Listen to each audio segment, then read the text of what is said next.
Hey everyone, it's the Life Doctor here, and I hope that your Saturday is going well.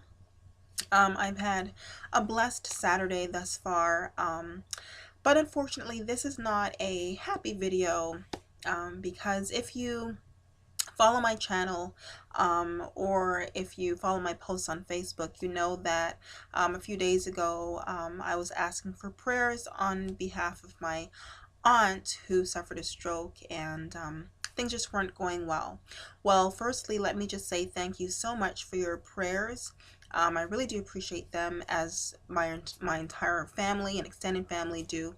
Um, Unfortunately, my aunt did pass away.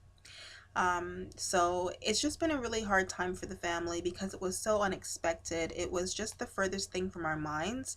Um, if you knew my aunt, who was 87 years old, um, by her actions, by her behavior, by her energy, you wouldn't even imagine that she was 87 years old. I mean, she was just in what I thought was good health, and like I said, just had a lot of energy and spunk to her. I mean, she ran a daycare for about 15 years. So if you do the math, 15 years going backwards, I mean, she was like in her 70s when she started her daycare business. So that's just to give you an idea of the kind of vivacious woman that she was, and she was loved dearly and will be sorely missed. And so I know that, of course, my family is experiencing grief, but I thought that why not share with you, because maybe there are those who are watching that are also experiencing grief and loss. And if you're not experiencing grief and loss issues right now, thank God. That's a wonderful thing. But because of the nature of life, at some point you will probably have to deal with grief and loss issues of your own, because that's just the way things are. If you live long enough, you are going to experience somebody close to you, somebody that you care about, passing away. And so I wanted to just share with you, some ideas about how to deal with grief and loss, so that maybe as you're on your own journey, it can be helpful for you. So first of all, what is grief? Grief is just a natural response that we have to a loss, and there isn't any right or wrong way to grieve, because just as we all differ as people, how we grieve and how we deal with bereavement and loss issues, that's going to vary as well. That's going to differ. So there's no right way, there's no wrong way. Now, there are a couple of myths out there about grief. One myth is if you ignore it, you'll heal faster from it. But that couldn't be farther from the truth. When dealing with grief and loss issues, actually, if you ignore it and you do not confront your grief, it will make your grieving and healing process more challenging in the long run. So you need to face your grief and face the loss and deal with the fact that the person that you lost, the person that has passed away, is no longer in your life. So you have to kind of work through the reality that this person is no longer in your life in the way that they were before. So of course they're still in your life in terms of memories and things and fond thoughts and things like that. But if you don't deal with the reality of the situation, you're going to make your process harder in the long run. Um, Another myth is that, like, if you don't cry, that means that you're not really sorry that the person passed away. And again, that is not true. Now, crying is a normal and natural response to grief and to loss, but that is one response. There are several responses to dealing with grief and loss issues. And so again, crying is just one of them.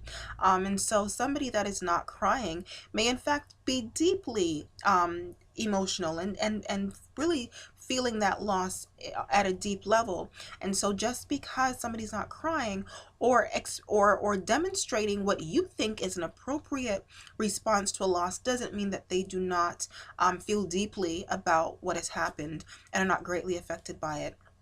Um, another myth that, I have come across in my personal life and then also in my professional life, and it's kind of challenging because as a psychologist, I have had to make decisions in terms of, what is bereavement and loss versus what is, clinical depression.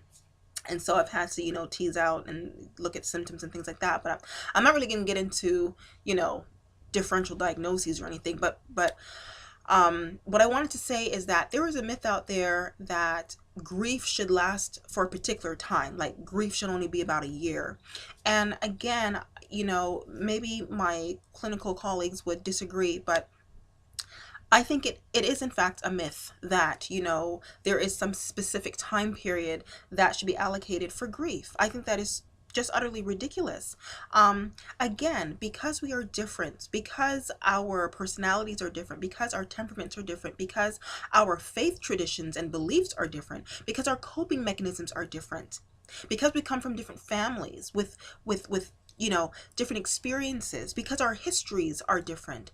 There is no way that if you line up 10 people, all 10 people are going to grieve in the same way or, within the same amount of time. It's just not, I just don't think that's gonna happen. So I'm sharing these myths with you so that if you are experiencing grief or somebody close to you is experiencing grief, you can better understand your own process and then be a support to someone else going through their process. So, um, there may come a time where you actually go through some specific stages that are common when dealing with grief. And again, not everybody goes through a particular set of stages, but some people do. And so I just want to share that with you. So the first one is denial. And of course, we know what denial is. It's when we don't acknowledge that something has happened. Oh, the person didn't die. Another stage or phase that you might go through is anger. You might be angry at God, you might be angry at the world, you might even be angry at the person for leaving you, for dying. So don't be alarmed if you experience that or a loved one experiences that. Another stage is bargaining. You might strike up a bargain with God and say, I'll get my life right if you don't let this person die, or so we can go through that as well. Um, Another one is depression. And that's an obvious one. A lot of people go through a deep depression, dealing with the loss or the death of a loved one. Let's see what else. Let's see. There's denial, anger, bargaining, depression, um, and then acceptance.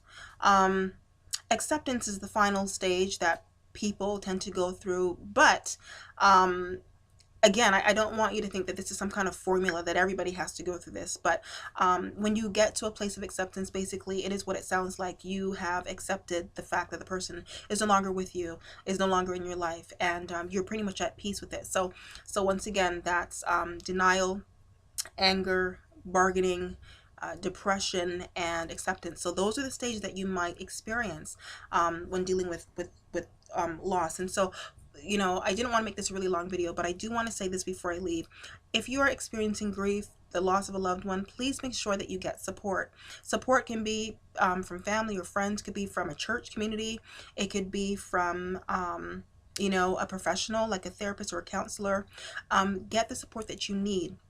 It's very important that you're not alone as you go through this process. And finally, make sure that you take care of yourself as best as possible. Make sure you continue to eat food, even though you might not feel like eating. Get fresh air. Shower and bathe and make sure that you're hygienically sound. I know that these are things that you might be laughing at, but when people go through grief, these things, these are not things that they're concerned about or care to do, but doing these things will help you through the process because it's going to help you, I guess, feel a little more normal through the process. Not to mention, these are important things to do: eating, showering, things like that. So I hope that this has been helpful for you. Continue to pray for my family as I will pray for you. Let's pray for each other, because again, like I said, at some point you're going to be experiencing a loss. Unfortunately, that's just the way life goes. So Anyways, this is the Life Doctor. I want you to go ahead and share this video with somebody who may be dealing, that you know may be dealing with grief or loss issues. So this video could be helpful for them. If you have not yet subscribed to my channel, please go ahead and do that. It's absolutely free, and I will see you in the next video. Take care. Bye.